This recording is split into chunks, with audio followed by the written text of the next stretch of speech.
Acid reflux, watu wengi sana wanateseka na maradhi haya, na tumetaja mara nyingi sana alama za ugonjwa huu. Nikasema miongoni mwa alama ni kujisikia unapata ganzi katika mikono au katika miguu. Hii ni alama kubwa miongoni mwa alama za acid reflux. Pia kupata kiungulia cha mara kwa mara, ukawa unadumu kupata kiungulia. Lakini pia ukiona kifua chako kinawaka moto, hii ni acid reflux. Lakini pia ukiona unapata kama hali ya hofu na wasiwasi, kama vile unataka kuchanganyikiwa, wakati mwingine unapata hofu hata kukaa peke yako, unaona hata ukilala kiza unaogopa, hiyo ni acid reflux ndio inakusumbua ndugu yangu. Wala hujarogwa, hamna mchawi hapo hajaingia, ni acid hiyo. Tumbo kujaa gesi, hiyo ni acid. Kukosa hamu ya kula, hiyo ni acid. Au kula chakula kidogo na tumbo limejaa, hiyo pia ni acid inakusumbua.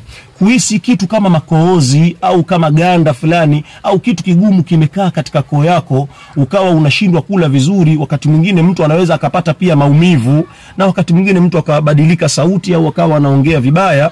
Hiyo ni alama kubwa miongoni mwa alama za acid. Kutoa harufu chafu katika mdomo ni alama ya acid. Ukiwa unasafisha kinywa vizuri lakini unatoa harufu chafu, ni alama ya acid. Lakini kupata mate makali, tunaita tindikali, ile kali katika mdomo, hiyo ni alama kwamba unasumbuliwa na acid. Maumivu makali ya kichwa ya mara kwa mara ni alama kwamba unasumbuliwa na acid. Kuna wakati kunatoka vitu kama vijiwe, ukiwa unapata kama vijiwe kutoka mdomoni vinatoka, alafu vinakuwa na harufu kali kabisa, vya njano au vyeupe, hiyo ni alama katika alama za acid reflux. Lakini ukiwa unaona unatokwa na matonsils mara kwa mara ambayo hayana sababu za msingi, au hujui yanatokea wapi. Mtu mwingine anaanza kutibu shingo.